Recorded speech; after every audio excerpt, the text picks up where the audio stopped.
The faith K drama episode 12 continuation. ఇంకా ఎన్సు అలాగే చాయంగు ఇద్దరు రాజు దగ్గరికి వెళ్తారు. ఇంకా రాజు ఎన్సుతో, ఏంటి హెవెన్ డాక్టర్, నువ్వు ఈ ప్యాలెస్ నుంచి వెళ్ళిపోయావని విన్నాను, అది నిజమేనా అని అంటాడు. ఆ మాటకు ఎన్సు, అవును రాజా, నేను వెళ్ళిపోయి ఉండేదాన్ని, కానీ ఇదిగో ఈ చాయంగు ప్రమాదంలో ఉన్నాడని తిరిగి వచ్చాను. ఓ, ఇతను ఆపడానికి రాత్రంతా చాలా కష్టపడ్డానులేండి అని అంటుంది. ఇంకప్పుడు రాజు, ఏమైనా జరిగిందా అని అంటాడు. ఆ మాటకు ఎన్సు, ఇదిగో చూడు రాజా, ఈ చాయంగు అని ఏదో చెప్పబోతున్నప్పుడు ఇంకా చాయంగు ఎన్సు చేయి పట్టుకుని ఎన్సుని ఆపి, అదంతా ఏం లేదులే రాజా, ఇంకా ఆ విషయాన్ని వదిలేయండి అని అంటాడు. ఇంకా చాయంగు వెంటనే, ఇదిగో చూడండి రాజా, ఆ కిచులు హంతకుల గ్రూప్ ని దింపాడు, అందుకే మన హెవెన్ డాక్టర్ రక్షణ కోసం మన డాక్టర్ ని రాణిగారి దగ్గర ఉంచడానికి తీసుకొచ్చాను అని అంటాడు. ఆ మాటకు రాణి, నాతో పాటు లేడీ చాయ్ ఉంటున్నారు, అలాగే కొంతమంది ఆడ సైనికులు కాపలాగా ఉంటున్నారు. ఇప్పుడు నాకు రక్షణ లాగే మన హెవెన్ డాక్టర్ కూడా రక్షణగా ఉంటారు వాళ్ళు, అందువల్ల మన హెవెన్ డాక్టర్ నాతో పాటు ఉండడం ఇష్టమే అని అంటుంది. ఇంకా రాజు వెంటనే, సరే హెవెన్ డాక్టర్, నువ్వు రాణితోనే ఉండు, అయితే ఇప్పుడు నేను ఫ్యూచర్ గురించి నిన్ను ఒక విషయం అడుగుదాం అనుకుంటున్నాను హెవెన్ డాక్టర్. అదేంటంటే, మొన్న నువ్వు మాట్లాడుతూ ఏదో జోసన్ ప్రాంతం ఏర్పడుతుంది అని చెప్పావు, అదేంటి అని అడుగుతాడు.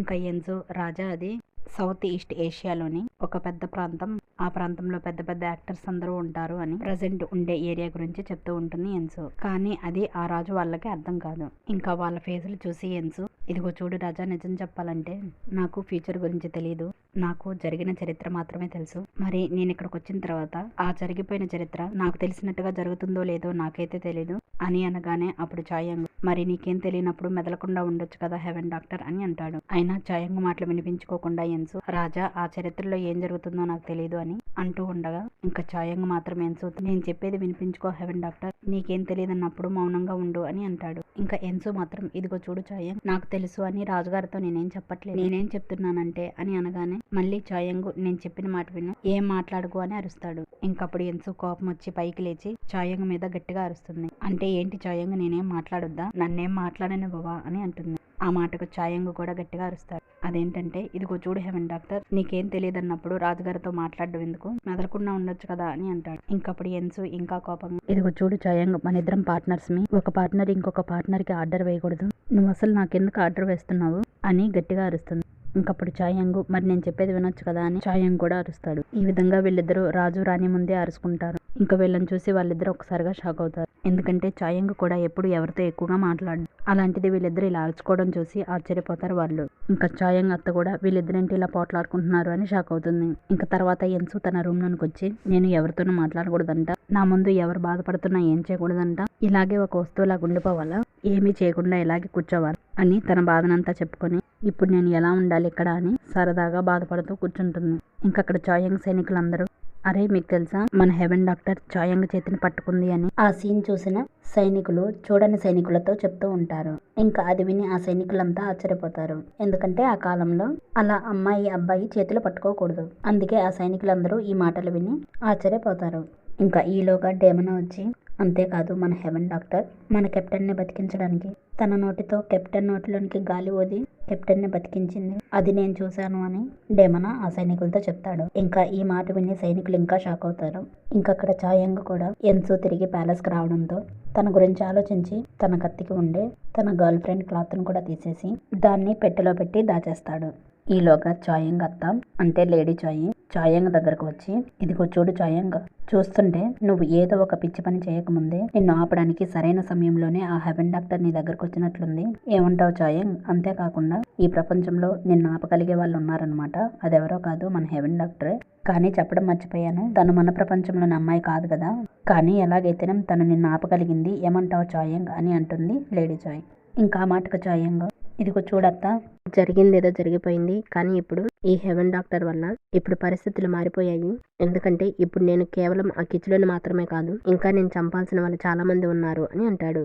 ఇంకా ఈ మాటలకి తన అత్తకి కోపం వచ్చి చాయంగ్ను కొట్టి, ఏంట్రా నువ్వు చేసింది, నీ అంతటి నువ్వు చనిపోవాలని ప్లాన్ చేసుకుంటావా, అంత పని చేసి ఇప్పుడు వచ్చి నువ్వు నాకు తీరిగ్గా కంప్లైంట్ చేస్తున్నావా, నీ వల్ల నేను ఎంత కంగారు పడ్డాను అని కొడుతుంది తన అత్త. ఇంకా చాయంగు, దాన్ని వదిలేసే అత్త, ఇప్పుడు నేను చేయాల్సిన పనులు చాలా ఉన్నాయి, అంటే రాజుగారి మీటింగ్కి వచ్చే వాళ్ళని ముందు ఇక్కడి నుంచి పంపించేసేయాలి అని అంటాడు. ఆ మాటకు లేడీ చాయి, అయితే మన సైనికుల సహాయంతో వాళ్ళని వేరే చోటకు పంపించు అని అంటుంది. ఆ మాటకు చాయంగు పంపించొచ్చు, కానీ అప్పుడు మన సైనికులు ఆ కిచిలో పంపించిన హంతకుల గ్రూపులతో పోరాడాలి. అప్పుడు మన వాళ్ళు పోరాడగలరో లేదో అని అంటాడు చాయంగ్. ఆ మాటకు తన అత్త, నిజమే చాయంగ్, ముందు ఆ హంతకుల గ్రూపు ఎక్కడున్నారో తెలిస్తే వాళ్ళను నువ్వు ఎలాగైనా చంపేసేయచ్చు, లేకపోతే వాళ్ళు మన సైనికులను చంపేస్తారు అని అంటుంది. ఆ విధంగా వాళ్ళిద్దరూ ఏం చేద్దామా అని ఆలోచిస్తున్నప్పుడు తన అత్త, అరే చాయంగ్, నువ్వు నాతో చెప్పావు కదా ఈ ప్యాలెస్ లో జరిగే విషయాలన్నీ చెప్పడానికి ఎవరో గూఢాచారి ఉన్నారు అని చెప్పావు కదా అని అంటుంది. ఆ మాటకు చాయంగు, అవునత్త, నాకెలా తెలిసిందంటే నేను రాత్రి కిచులుతో యుద్ధం చేయడానికి వెళ్ళినప్పుడు ఆ కిచులు నాతో నా ప్రాణాలను పణంగా పెట్టి తనతో ఫైట్ చేయడానికి వచ్చానని చెప్పాడు. ఈ మాట నేను నీ దగ్గరే అన్నాను, మరి నువ్వెవరితో చెప్పావత్తా అని అంటాడు. ఆ మాటకు లేడీ చాయ్, అవునరా చాయంగు, నేను ఈ మాటల్ని రాణిగారి దగ్గర అన్నాను అని అంటుంది. ఇంకప్పుడు చాయంగు, మరైతే అక్కడ ఎవరెవరున్నారత్తా అప్పుడు అని అంటాడు. ఇంకా ఆ మాటకు తన అత్త, సరే నాకు అర్థమైందిలే, అక్కడున్న గూఢాచారిని ఎలాగైనా నేను పట్టుకుంటాను అని అంటుంది. ఆ మాటకు చాయంగు, వద్దత్తా, పట్టుకోవద్దు, ఇప్పుడు మనం ఆ గూఢాచారిని ఉపయోగించే ఆ హంతకుల గ్రూపుని పట్టుకోవాలి అని అంటాడు. ఆ మాటకు తన అత్త, సరేలేరా, నువ్వు చెప్పినట్లే చేస్తాను, నాకు అర్థమైందిలే అని అంటుంది. ఇంకా వెంటనే తన అత్త, సరే చాయంగ్, ముందు ఈ పని పక్కన పెట్టు, ఇంతకీ నా ప్రశ్నకు సమాధానం చెప్పు. అదేంటంటే నువ్వు చనిపోదాం అనుకున్న టైంలో ఈ హెవెన్ డాక్టర్ నీ దగ్గరకు వచ్చి ఎలా కాపాడింది? అంటే బహుశా తన హెవెన్లో ఉండే ఏదైనా మంత్రాలను ఉపయోగించి నిన్ను భయపెట్టిందా, లేక ఇంకా ఏదైనా చేసిందా, నిన్నెలా ఆపగలిగింది అని అడుగుతుంది. ఆ మాటకు చాయంగు, తన ప్రాణాన్ని అడ్డం వేసిందత్త, అంటే ఆ కిచులు ముందు తను చనిపోవాలని అనుకుంది, తను అసలు ఏ విషయంలో భయపడదు, పైగా తనకు నచ్చిందే చేస్తుంది. నాతో చాలా సార్లు తనకి బ్లడ్ స్మెల్ అంటేనే పడదని చెప్పింది, కానీ అదంతా లెక్క చేయకుండా అమ్మాయి నన్ను ఆపడానికి తన గొంతు కోసుకుందాం అనుకుంది, అసలు ఎంత పిచ్చి పని చేయాలనుకుందో కదా అని చాలా కోపంతో చెప్పి బాధపడి అక్కడి నుంచి వెళ్తాడు చాయంగ్. ఇంకా తన అత్త కూడా చాయంగ్ని చూసి షాక్ అవుతుంది. ఇంకా నెక్స్ట్ సీన్ లో ఎన్సు దగ్గరికి కొంతమంది ఆడపిల్ల సైనికులు వచ్చి, ఇదిగోండి హెవెన్ డాక్టర్, ఈ బట్టల్ని వేసుకోమని రాణిగారు పంపించారు అని చాలా బట్టలు తీసుకొని వస్తారు. ఇంకా ఎన్సు వాటిని చూసి, ఇవన్నీ నాకేనా, నేను వేసుకోవచ్చా అని అడుగుతుంది. ఈలోగా అక్కడికి లేడీ చాయ్ వచ్చి అక్కడున్న ఆడ సైనికుల్ని వెళ్ళిపోమని చెప్పి ఎన్సుతో, ఇదిగో చూడు హెవెన్ డాక్టర్, ఈ బట్టల విషయంలో ఎలా వేసుకోవాలో నేను మీకు హెల్ప్ చేస్తాను అని చెప్తుంది. ఇంకా ఎన్సు ఆ బట్టల్ని లేడీ చాయ్కి ఇచ్చి, ఇదిగో చూపించండి లేడీ చాయ్ గారు అని అంటుంది. ఇంకా లేడీ చాయ్ ఎన్సుతో ఆ బట్టల్ని ఎలా వేసుకోవాలో చూపిస్తూ వెంటనే ఎన్సుతో సీక్రెట్గా తన చెవిలో ఒక మాట చెప్తుంది. అదేంటంటే, ఇదిగో చూడు హెవెన్ డాక్టర్, నిజానికి నేను ఇక్కడికి ఎందుకు వచ్చానంటే మిమ్మల్ని ఒక పని చేయమని అడగడానికి వచ్చాను, మీకు ఇష్టమైతే మా కోసం ఆ పని చేస్తారా అని అడుగుతుంది. ఆ మాటకు ఎన్సు కూడా సీక్రెట్గా, ఆ పనేంటో చెప్పండి లేడీ చాయ్ గారు అని అంటుంది. ఆ మాటకు లేడీ చాయ్, ఇదిగో చూడండి హెవెన్ డాక్టర్, మీ చేత ఈ పని చేయిద్దామని నేను చాయంగ్తో అన్నప్పుడు అప్పుడు చాయంగ్కి నా ఐడియా నచ్చలేదు, ఎందుకంటే మీరు హెవెన్ నుంచి వచ్చారు కాబట్టి ఆ పని చేయడానికి మీకు ఇష్టం ఉండదు అని చెప్పాడు అని అంటుంది. ఆ మాటకు ఎన్సు, ముందు ఏం పనో చెప్పండి అని అంటుంది. అప్పుడు లేడీ చాయ్, ఏం లేదు హెవెన్ డాక్టర్, నువ్వు ఒక చిన్న అబద్ధం ఆడాలి, కానీ నీకు అబద్ధం ఆడడం అంటే ఇష్టం ఉండదంట కదా చాయంగ్ చెప్పాడు, మరి ఇప్పుడు నువ్వు మేము చెప్పమన్నట్లుగా అబద్ధం ఆడతావా అని అడుగుతుంది లేడీ చాయ్. ఆ మాటకు ఎన్సు వెంటనే, అంటే ఏంటి లేడీ చాయ్ గారు, ఇప్పుడు నేను చేయాల్సిన పని కేవలం అబద్ధం ఆడమేనా, అదేనా మీకు కావాల్సింది అని అంటుంది. ఆ మాటకు లేడీ చాయ్, అవును హెవెన్ డాక్టర్, ఒకవేళ నీకు ఈ పని ఇష్టం లేకపోతే నువ్వు నాతో చెప్పి నేను వేరే మార్గాన్ని ఎంచుకుంటాను అని అంటుంది. ఆ మాటకు ఎన్సు ఏం సమాధానం చెప్పకుండా వెంటనే, ఇదిగో చూడండి లేడీ చాయ్ గారు, ముందు ఆ పని పక్కన పెట్టి మీరు ఇక్కడ కూర్చోండి అని లేడీ చాయ్ని కూర్చోబెట్టి ఎన్సు ఆవిడతో, ఇదిగో చూడండి లేడీ చాయ్ గారు, మీకు మీరు 20 సంవత్సరాల వయసులో ఉన్నప్పుడు ఎలా ఉండేవాళ్ళో గుర్తుందా, కావాలంటే మిమ్మల్ని నేను ఇప్పుడు ప్లాస్టిక్ సర్జరీ చేసి మీ ఫేస్లో కొన్ని మార్పులు చేసి మీ ముఖాన్ని 20 సంవత్సరాల అమ్మాయి వయసులాగా చేస్తాను అని అంటుంది. ఇంకప్పుడు ఎన్సు మాటలు నమ్మిన లేడీ చాయ్ ఎన్సుతో, ఏంటి హెవెన్ డాక్టర్, ఇది సాధ్యమేనా, మీరలా నా ఫేస్ను మార్చగలరా అని అడుగుతుంది. ఇంకప్పుడు ఎన్సు, ఆ చేస్తాను, మీకు ఓకేనా అని అడుగుతుంది. ఆ మాటకు లేడీ చాయ్, అయితే నేను 20 సంవత్సరాల అమ్మాయిలా కనిపిస్తానా అని అంటుంది. అప్పుడు ఎన్సు, చూసారా, నన్ను నమ్మేశారు, ఇప్పుడు మీకు అర్థమైందా నేను అబద్ధాలు బాగా ఆడతానని, అంతేకాకుండా నేను ప్రతిరోజు అబద్ధాన్ని ఆడతాను అని అంటుంది ఎన్సు. ఇంకప్పుడు ఈ మాటలకి లేడీ చాయ్ ఆశ్చర్యపోతుంది. ఇంక వెంటనే లేడీ చాయ్, సరే హెవెన్ డాక్టర్, మీరు నేను చెప్పినట్టు చెయ్యండి అని అంటుంది.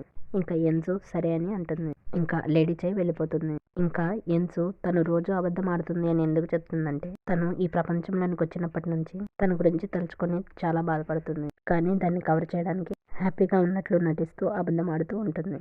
ఇంకా నెక్స్ట్ సీన్లో రాజు తన అలవాటు ప్రకారం బొమ్మల్ని గీస్తూ రాణితో మాట్లాడుతూ ఉంటాడు. ఇంకా రాజు రాణితో, ఇదిగో చూడు రాణి, ఇంకా 4 రోజులు మాత్రమే టైం ఉంది నేను మీటింగ్ పెట్టడానికి. ఈలోగా ఆ కిచులు నా దగ్గరికి రావాలనుకుంటున్న ప్రజల్ని చంపేస్తాడు ఏమో అని చెప్పి బాధపడతాడు. ఆ మాటకు రాణి, ఏం కాదు రాజా, మన సైనికులందరూ మన ప్రజల్ని కాపాడుతారులే అని ధైర్యం చెప్తుంది.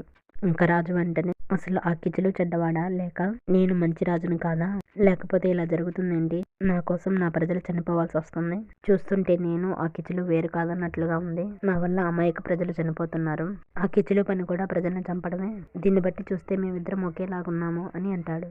ఆ మాటకు రాణి, లేదు రాజా, నువ్వు వేరు, నువ్వు ఒక గొప్ప రాజువి అని కిచులుకి చూపించాలని అనుకుంటున్నావు, మీరు ఆ కిచులు కంటే చాలా వేరు రాజా, ఇప్పుడు మీరు మీ మీద నమ్మకం ఉంచండి, లేకపోతే మీకోసం కష్టపడుతున్న వాళ్ళు మిమ్మల్ని చూసి జాలిపడవలసి వస్తుంది అని అంటుంది రాణి. అప్పుడు రాణి మాటలకు రాజు ధైర్యం తెచ్చుకుంటాడు. ఇంకా నెక్స్ట్ సీన్లో చాయంగ్ తన సైనికులతో మారువేషాలు వేయిస్తారు. అంటే కొంతమంది సైనికులతో వాళ్ళ సైనికుల డ్రెస్సులు కాకుండా మామూలు ప్రజలు వేసుకునే బట్టలు వేయిస్తాడు.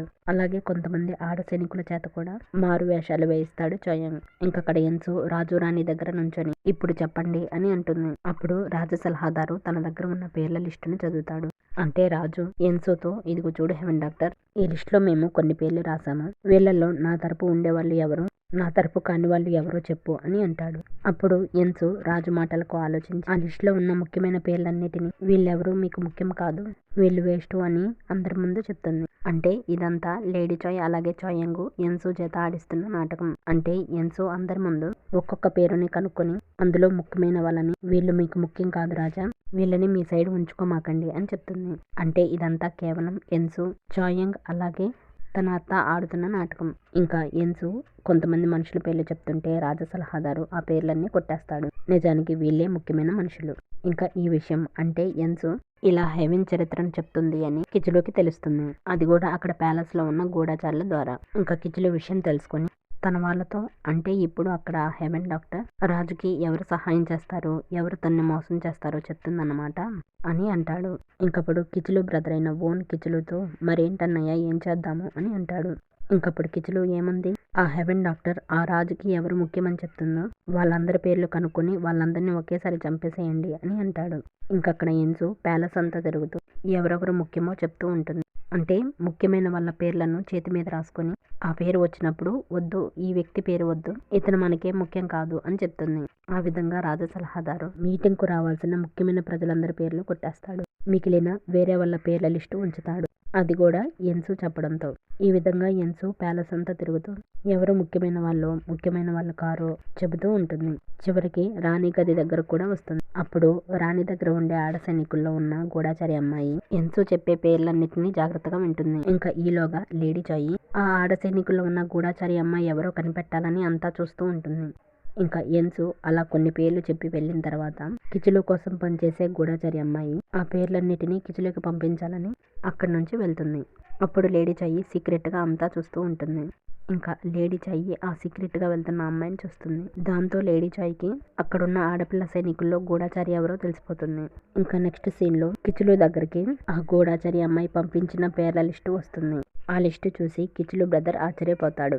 వెంటనే తన బ్రదర్ తో, ఇదిగో చూడన్నయ్య, ఈ లిస్టులో ఉన్న వాళ్ళని చంపేయమని మన హంతకుల గ్రూప్కి చెప్పాను, కానీ ఇందులో ఉన్న వాళ్ళ పేర్లు చూస్తుంటే నాకు తెలిసి వీళ్ళందరూ రాజుకు వ్యతిరేకంగా ఉండేవాళ్ళు, ఎందుకంటే నేను ఇదివరకు వీళ్ళందరినీ రాజు సైడ్ ఉంటావా అని అడిగినప్పుడు ఉండము అన్నారు, అంటే రాజు సైడ్ ఉండకపోతే మన సైడ్ ఉన్నట్లే కదా, అంటే వీళ్ళని ఇప్పుడు చంపేయమని చెప్పాను, మరి ఇప్పుడు ఏం చేయాలన్నయ్య నాకేం అర్థం కావట్లేదు అని అంటాడు కిచులు బ్రదర్ ఓన్. ఇంకా కిచులు కూడా ఏం చేయాలో తెలియక మౌనంగా ఉంటాడు. ఈ విధంగా ఎన్సు ముఖ్యమైన వాళ్ళనేమో ముఖ్యం కాదు అని చెప్తుంది, చెడ్డ వాళ్ళనేమో ముఖ్యమైన వాళ్ళు అని చెప్తూ వస్తుంది. అలాగే ఆ సైనికులు మారు వేషాలు ఎందుకు వేశారో నెక్స్ట్ పార్ట్లో చూద్దాం.